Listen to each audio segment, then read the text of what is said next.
President Daniel Carter made the 30-light-year journey to the Galactic Council headquarters himself.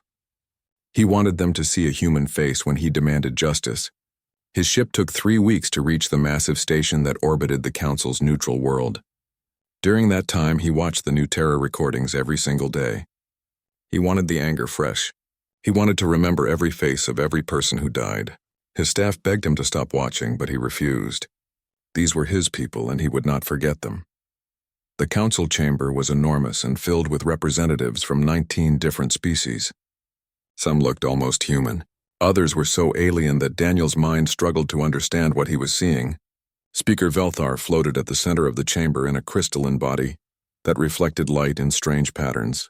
The speaker had mediated disputes for 300 years and was considered the wisest being in known space. Daniel stood before them all and presented his evidence. He showed them the recordings. He played the testimonies from the few neighboring colonies who had witnessed the Krell fleet movements. He read the names of all 15,000 dead. His voice never wavered. His hands never shook. He demanded that the Krell Dominion be held accountable for unprovoked genocide. The council listened in silence. Some of the alien representatives looked uncomfortable. Others showed no reaction at all. When Daniel finished his presentation, Speaker Velthar's voice echoed through the chamber like wind chimes in a storm. The speaker said the massacre at New Terra was indeed regrettable. However, the Krell claims to that territory had historical precedent dating back 6,000 years. Human expansion into the outer territories had been aggressive and had ignored several warnings. Perhaps both sides bore some responsibility for this unfortunate incident. The council recommended forming a joint commission to study the matter over the next 5 years. In the meantime, both sides should exercise restraint and avoid further conflict. Daniel stood there and felt something break inside him. Not his composure. That remained perfect. What broke was his faith that the galaxy operated on justice and law. He thanked the council for their time with a voice that could have frozen stars. He said Earth would consider their recommendation carefully. Then he turned and walked out of that chamber with his back straight and his head high. His staff followed in shocked silence. No one had ever walked out of a council session before it was formally dismissed. Daniel did not care. He was done pretending these beings cared about human lives. The journey back to Earth took another 3 weeks. Daniel spent most of it in his quarters staring at the stars. His chief of staff, Andrew Burke, finally came to check on him. Andrew had worked with Daniel for 10 years and had never seen him like this. The president looked older somehow, harder. Andrew asked if he was all right, and Daniel laughed. It was not a happy sound. He said the council's decision meant exactly what they both knew it would mean. The galaxy did not care about dead humans. The Krell had military strength and economic power. Earth had neither. In the cold mathematics of galactic politics, 15,000 human lives equaled nothing at all. Admiral Kate Bishop had not been idle while the president was gone. She had quietly recalled every deep space exploration vessel. She had consolidated the fleet into defensive positions around Earth and the inner colonies. She had activated reserve forces and begun emergency production of weapons and ammunition. When Daniel's ship docked at Earth Station 1, she was waiting for him with a grim expression. She already knew what the council had decided. Her intelligence network had intercepted the official decision before Daniel's ship had even left council space. She had used that time to prepare. The emergency meeting of Earth's government took place in a bunker 3 kilometers beneath Geneva. Every military leader and civilian minister attended. Daniel presented the council's decision without emotion. The room exploded into arguments. Some demanded immediate retaliation against the Krell. Others insisted that would be suicide. Earth's fleet numbered 80 warships. The Krell commanded 300. Every major council species could field fleets that would crush humanity's entire military in days. A few voices called for acceptance. Perhaps humanity should withdraw from the outer territories and focus on consolidating what they had. Perhaps survival meant knowing when to back down. Admiral Bishop waited until the shouting died down before she spoke. Her voice was quiet, but it carried through the entire room. She said everyone was correct about Earth's military position. Humanity would lose a conventional war against the Krell. They would lose against any major council species. Earth's technology lagged centuries behind civilizations that had been traveling the stars since humans were still living in caves. In a straight fight with clear battle lines and honorable rules of engagement, Earth would be destroyed. She paused and let that sink in. Then she said Earth had never fought fair when facing extinction.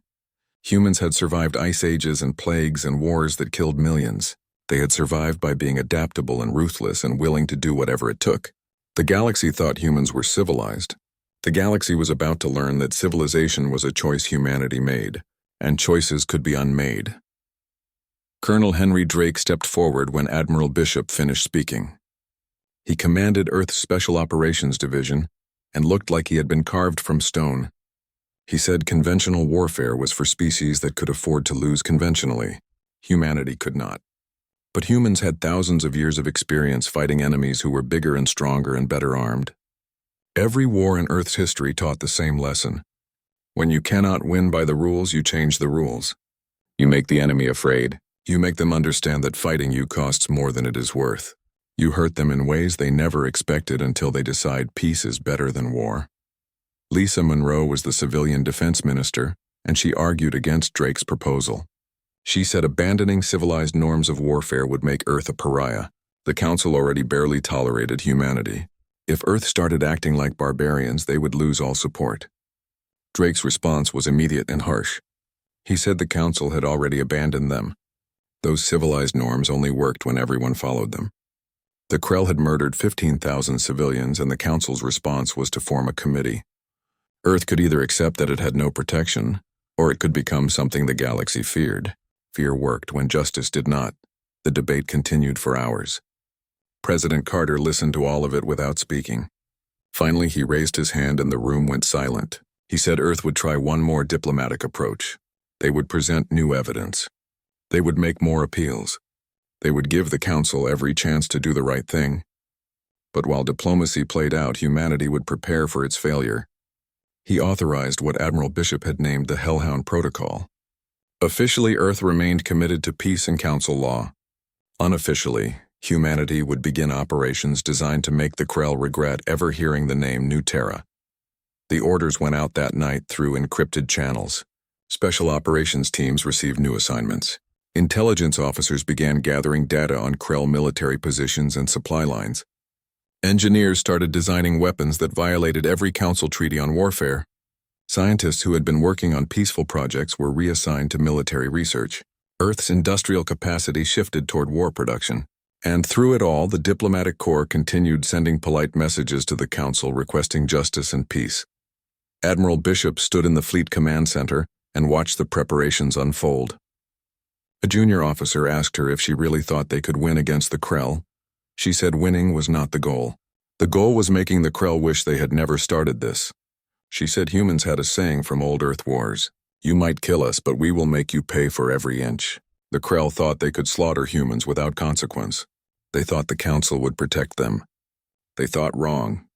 Humanity was about to teach the galaxy what happened when you tried to exterminate a species that had clawed its way up from Stone Age hunters to star travelers. The lesson would be written in Krell blood and Krell fear, and when it was done, every species in Council space would understand that humans were no longer asking for acceptance. They were demanding respect or promising vengeance. The choice belonged to the galaxy now. The Krell Dominion controlled 40 star systems, and their military had won wars against 6 different species over 2 centuries. Their high command dismissed Earth's diplomatic protests as the pathetic crying of a primitive species that did not understand galactic realities. When human ambassadors continued to demand justice, the Krell leaders laughed. What would humans do? Their fleet was tiny. Their technology was outdated. Their only allies were the few species too weak to matter. Earth was alone and helpless, and the sooner humans accepted that, the better. Commander Paul Jenkins stood on the bridge of the ESS Reaper and studied the star charts of Krell space. His ship was a stealth frigate designed for reconnaissance and special operations. His crew numbered 65 people, and every single one of them had volunteered for this mission. Every single one had lost someone at New T. Era, Paul's sister, had been a teacher in the colony school. She had died trying to shield her students from Krell plasma fire. He kept her picture on his command console.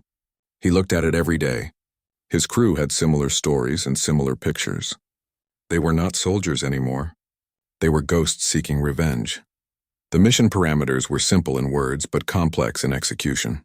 Make the Krell understand that killing humans had consequences. Show them that Earth no longer played by Council rules. Do it in a way that hurt them, but did not give them an excuse for total war. Paul had spent 3 months planning this operation with Admiral Bishop's covert operations team.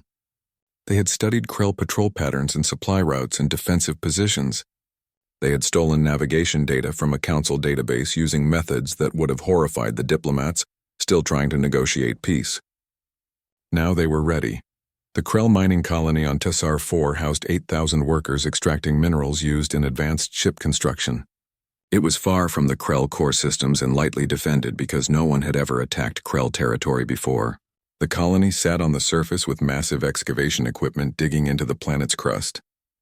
An orbital elevator connected the surface to a processing station in orbit, where the raw materials were refined and shipped. Paul's tactical officer, Kelly Price, had identified 17 critical targets that would cripple the colony without killing anyone. That was important. If they massacred Krell civilians, they would be no better than the monsters who destroyed New Terra. The Reaper approached Tessar 4 using a captured Krell transponder that identified them as a supply vessel. Paul's communications officer answered the routine hails in perfect Krell language, learned from intercepted transmissions. The colony's traffic control cleared them to dock at the orbital station without suspicion. Krell security was designed to stop external threats. They had never considered that someone might already be inside their borders. That arrogance would cost them. Kelly coordinated the attack from her weapons station with the precision of a surgeon. The first strike took out the main power generator for the surface colony. The backup systems activated immediately, but they could only provide 30% of normal power. The second strike destroyed the orbital elevator's connection point. The massive cable fell away from the station and began tumbling toward the planet below. The third strike hit the excavation equipment and turned 50 million credits worth of machinery into useless scrap metal. The entire operation took 20 minutes. Paul watched his sensors and confirmed that no Krell life signs had been harmed. The colony was crippled, but everyone was alive. Before the Reaper jumped away, Paul transmitted a message on all Krell military frequencies. His face appeared on every screen in Krell space for exactly 30 seconds before their cybersecurity cut the transmission. He spoke in clear basic English and let their computers translate. He said humanity remembers New Terra. He said 15,000 civilians died begging for mercy that never came. He said the Krell started this by killing the defenseless. He said Earth had just shown restraint by sparing everyone at Tessar 4. He said next time humanity would not be kind. He said the choice was theirs. Then the transmission ended and the Reaper vanished into the black. The Krell response was everything Admiral Bishop had predicted. Their high command declared Earth a rogue state that had violated every principle of civilized warfare. They assembled a punitive fleet of 20 warships and sent them to Earth with orders to intimidate humanity into submission. The Krell admiral commanding the fleet transmitted ahead that Earth had 1 week to surrender those responsible for the Tessar 4 attack or face immediate consequences. President Carter responded through official channels that Earth did not negotiate with genocidal murderers. He said the Krell fleet was welcome to try their threats. He said they would regret it. Admiral Bishop watched the Krell fleet approach the solar system and smiled. It was not a pleasant expression. She had spent 3 months preparing for exactly this scenario. Her engineers had been busy while diplomats talked and Krell laughed. Now it was time to show these aliens why humans had survived on a planet that had tried very hard to kill them for millions of years. She gave the order and her operations officer activated the defensive grid. The Krell fleet detected the mines when it was already too late. Earth's engineers had spent 3 months seeding every logical approach vector to the solar system, with weapons that used no active sensors. The mines just floated cold and patient in the black, waiting for targets. They did not need to see the Krell ships. They could feel the gravitational disturbance of their faster-than-light drives. When the fleet dropped into normal space, the mines activated. The Krell point defense systems were excellent, but they were designed to stop missiles and torpedoes. These weapons were different. They were simple and brutal and effective. The mines did not destroy the Krell warships. That would have been wasteful. Instead, they used shaped charges to cripple engines and disable weapons and breach non-critical sections. Within 10 minutes, the entire Krell fleet was drifting helpless in space. Their crews were alive but trapped in damaged ships with life support running on emergency power. Help would come eventually. The nearest Krell base was 3 weeks away. Until then, they would sit in the dark and think about their situation. Admiral Bishop's face appeared on every screen in every Krell ship. She spoke in their language, which surprised them. She said they had come to Earth's home to teach humanity a lesson. She said, consider this lesson learned. She said they were alive because humans chose mercy. She said the Krell at New Terra chose slaughter. She said, remember the difference. She said Earth was tired of being civilized. She said the galaxy had made its choice when it let New Terra burn. She said humanity would now make its own choices. Then her image vanished and the Krell were left, floating in the black with plenty of time to reconsider their assumptions about primitive humans. Lieutenant Scott Hayes led a team of 6 cyber warfare specialists on a mission that would make the Krell paranoid for years. They infiltrated a Krell military communications hub by posing as maintenance contractors. Their fake credentials were perfect because they had been stolen from actual Krell security databases. Once inside, they uploaded a complete tactical analysis of Earth's defenses directly into the Krell military network.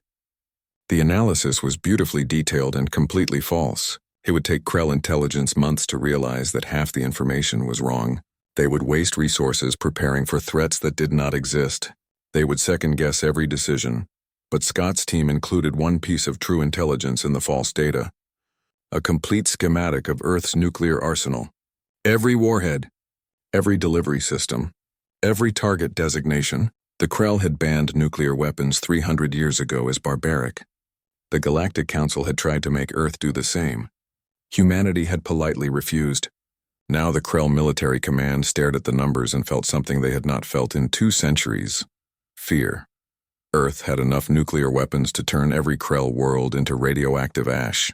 Any invasion of Earth would be met with atomic fire that would make New Terra look like a training exercise. The Krell High Command held an emergency session to discuss the situation. Their military analyst presented calculations that were deeply disturbing. Earth's conventional fleet was weak, but their willingness to use unconventional weapons made them dangerous. Humans had somehow penetrated Krell space and Krell networks with ease. They had crippled a colony without firing a shot. They had trapped an entire battle fleet in a minefield that should not have existed, and they had made it clear that rules of warfare meant nothing to them anymore. One Krell admiral asked the question that everyone was thinking: how do you fight an enemy that has already decided civilization is optional? Paul Jenkins and his crew returned to Earth as heroes, though their mission officially never happened. Admiral Bishop met them personally at the dock and shook each person's hand. She told them they had done something important. They had shown the galaxy that humans were not victims waiting to be slaughtered. They were predators who had temporarily agreed to play nice. That agreement was now void. She said there would be more missions.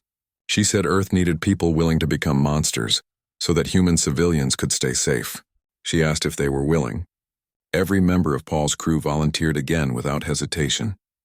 They had tasted revenge and found it satisfying.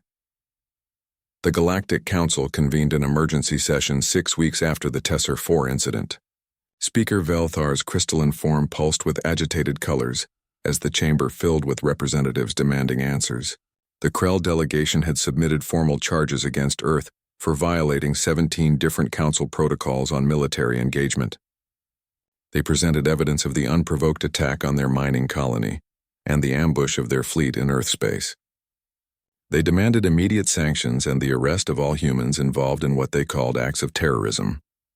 The chamber buzzed with discussion as various species debated the proper response. President Daniel Carter entered the council chamber without requesting permission to speak. He simply walked to the center floor and activated the holographic display system. Speaker Velthar began to object, but Carter overrode the speaker's authority by invoking an ancient council rule that had not been used in 400 years. The right of the slaughtered allowed victims of genocide to address the council without limitation or interruption. No one had expected a human to even know that rule existed, much less use it. The chamber went silent as Carter began his presentation. He projected the images of New Terra on every screen in the chamber. Not the sanitized summaries that had been shown before, but the actual recordings the Krell had left behind. Council delegates who had never witnessed human death in detail now saw exactly what had happened. Carter narrated each scene with a voice that never wavered. He named every victim. He described their lives. He explained what they had been doing when the Krell killed them. A child playing with toys, a doctor treating patients, a farmer tending crops. 15,000 stories of ordinary people doing ordinary things before they were murdered for the crime of being human. The presentation lasted 6 hours. Speaker Velthar tried 3 times to stop it, but the right of the slaughtered was absolute. Council law required them to watch and listen. Some delegates left the chamber and did not return. Others sat in visible distress as the images continued. The Krell delegation demanded the presentation end, but Carter ignored them. He wanted every species in this chamber to understand exactly what their civilized laws had permitted. He wanted them to see the price of their committee meetings and bureaucratic delays. When the final image faded, Carter stood in silence for a full minute before he spoke again. He said humanity had come to the council seeking justice. He said they had followed every protocol and respected every procedure. He said they had trusted that civilized species would protect the innocent from monsters. He said that trust had been betrayed. The council had offered committees and studies and recommendations, while Krell soldiers documented their murders with pride. Carter's voice dropped to barely above a whisper. He said Earth no longer accepted a system where justice was reserved for powerful species and denied to weak ones. The Krell chief delegate stood and began to argue that his people had historical claims to the disputed territory. Carter cut him off with a gesture. He said the council could debate territorial rights or ancient claims or whatever diplomatic fiction they preferred. Meanwhile, Earth would operate under a new assumption. The rules of civilized warfare only applied when all sides followed them. The Krell had chosen to ignore those rules. Humanity would do the same. He said the Tesser 4 attack was not terrorism. It was mercy. No Krell died that day. Compare that to New Terra, where no human was spared. He said if the council wanted to sanction Earth for showing more restraint than the Krell had shown, then go ahead. Earth would survive alone. Speaker Velthar finally managed to speak, and the voice carried centuries of diplomatic authority. The speaker said Earth's actions threatened the entire foundation of council law. If every species responded to violence with violence, the galaxy would collapse into chaos. There had to be rules. There had to be consequences for breaking those rules. Carter laughed, and it echoed through the chamber. He said, "Tell that to the 15,000 corpses on New Terra." He said the rules had already failed. The consequences had already been ignored. Earth was simply acknowledging reality. He thanked the council for their time and walked out while delegates shouted questions and protests. Behind him, Vice Admiral Nicole Grant received her mission orders while President Carter was still addressing the council. Her task force consisted of 4 stealth frigates crewed by people who had volunteered for what the briefing called a high-risk operation deep in enemy territory. Nicole had earned her rank through 3 decades of service and had never seen orders like these. She was to infiltrate Krell core territory and neutralize a military research facility that intelligence suggested was developing biological weapons. The facility was heavily defended and located on a moon orbiting the Krell homeworld. Getting in would be nearly impossible. Getting out would be a miracle. She accepted the mission without hesitation. The journey took 7 weeks using captured Krell navigation data and forged council diplomatic codes. Nicole's ships pretended to be a council inspection team, traveling to review Krell military compliance with weapons treaties. The Krell granted them passage because refusing would admit they had something to hide. Nicole's intelligence officer had predicted that response perfectly. Krell arrogance was more reliable than their security. They could not imagine anyone would be bold enough to attack them in their own home system. The research facility orbited a barren moon that sensors showed was covered in automated defense platforms. The facility itself was built into the moon's surface with only docking ports and sensor arrays visible from orbit. Earth's intelligence on the facility came from a Krell scientist who had defected 2 years ago. He had described a program to develop a pathogen specifically designed to target oxygen-breathing species like humans. The weapon would be invisible and unstoppable. It would turn Earth's atmosphere into poison within weeks of release. The project was nearly complete. Captain Victor Hughes commanded the Marine assault team that would enter the facility. His people had trained for 3 months on a mock-up built from the defectors' information. They knew every corridor and every security checkpoint. They knew where the Krell kept their research data and where they stored the biological samples. Victor had personally selected each Marine for their ability to follow orders without question. This mission required precision and discipline. One mistake would kill them all. The assault began at midnight station time when most of the facility was on minimal crew. Nicole's ships approached using the inspection team credentials, and requested permission to dock for a surprise compliance review. The Krell facility commander protested but ultimately agreed, because refusing a council inspection would raise questions.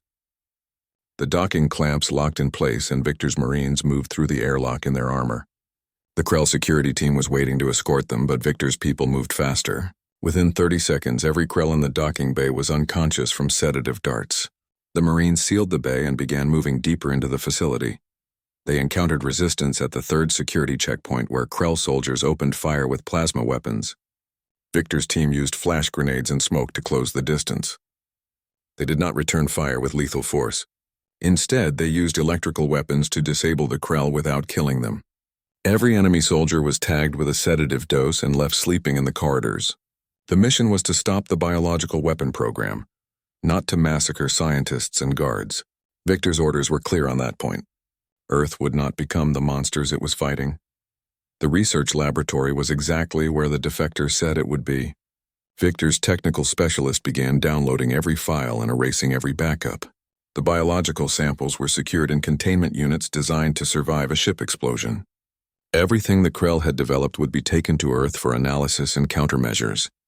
The entire operation took 11 minutes from docking to completion. They encountered 47 Krell personnel. None were killed. All were sedated and secured. Victor's team withdrew to their ships carrying the evidence of Krell war crimes. Nicole gave the order to undock as alarms finally began screaming throughout the facility. Her ships accelerated away from the moon at full thrust while Krell defense platforms powered up weapons. She had planned the escape route carefully.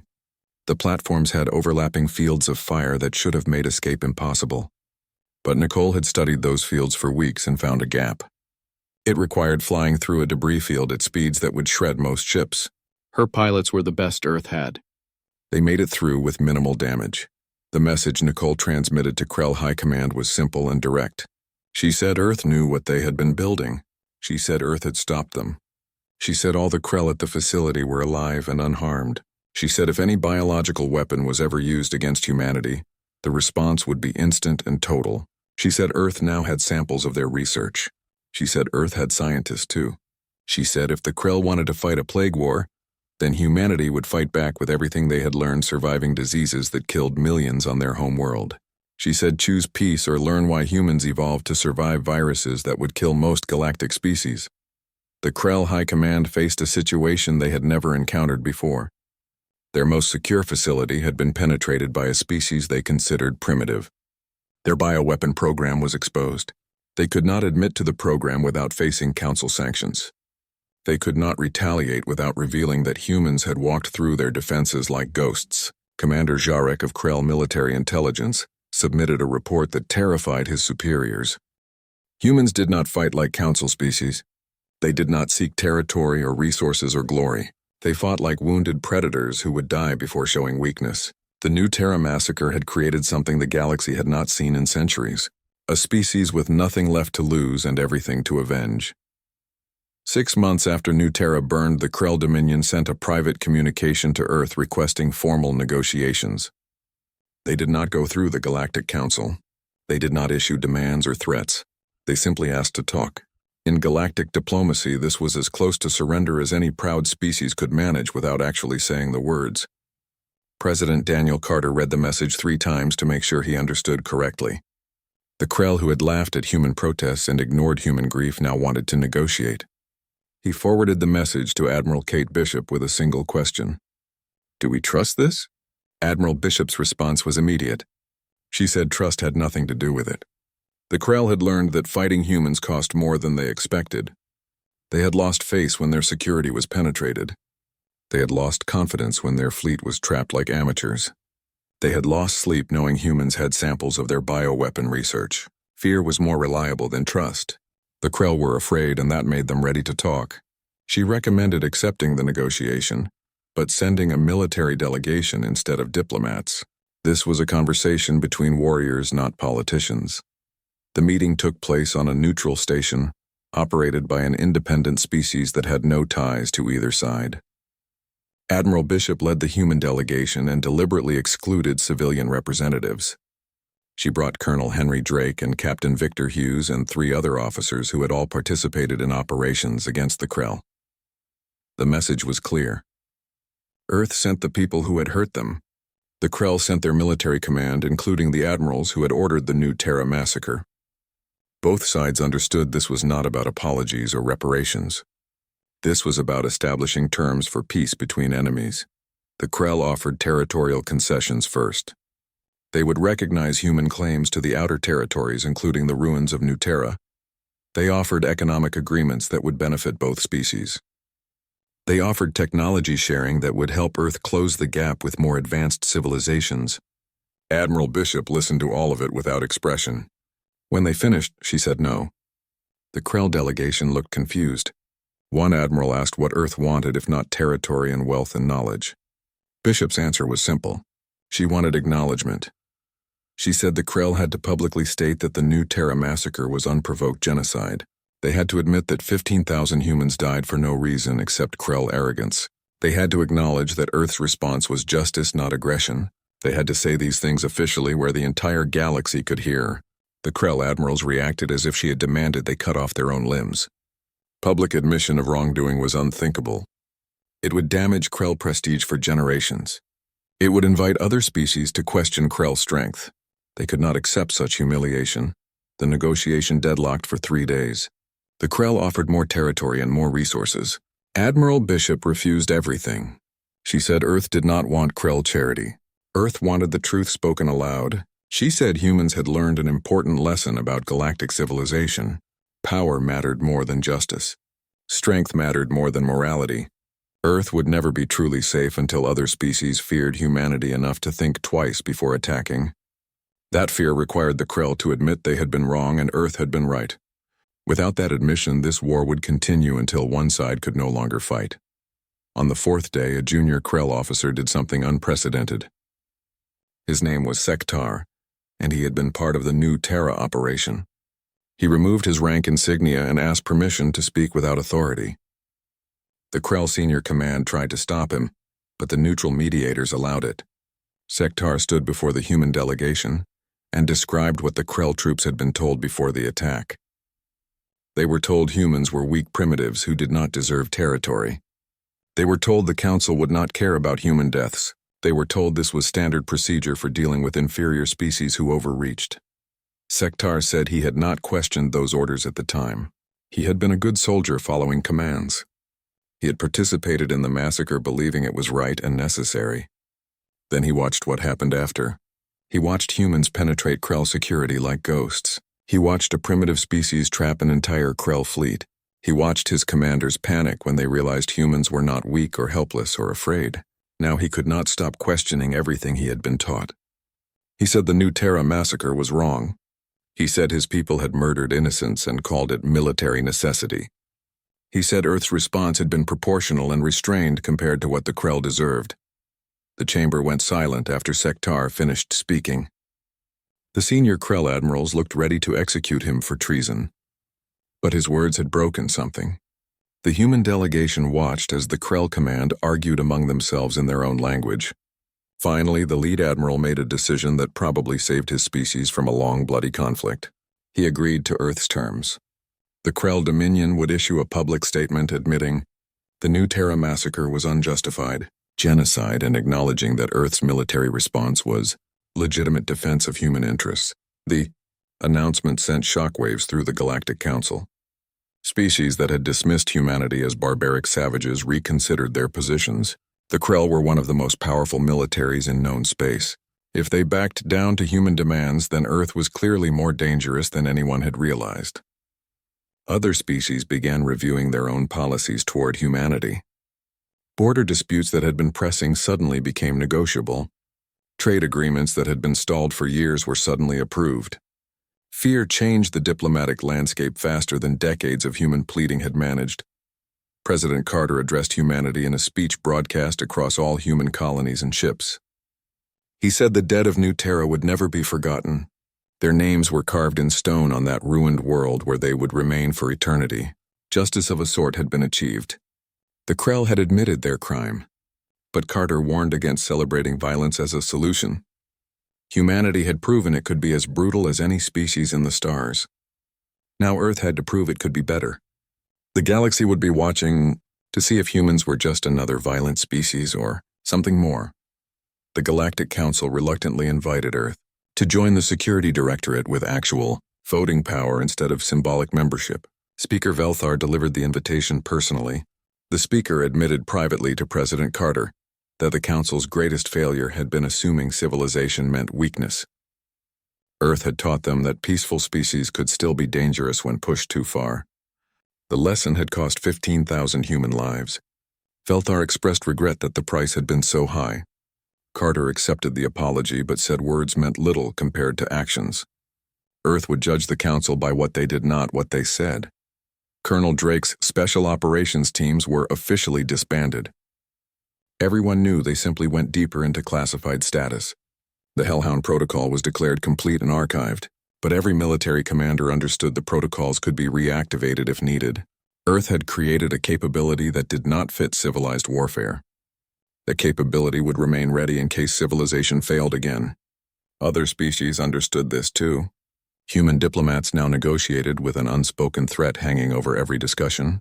Push too hard and the humans might stop being diplomatic. Commander Jack Morrison's memorial was built on the ruins of New Terra. 15,000 names carved in stone that would last millennia. Linda Hayes had survived by chance, having been off-world during the attack.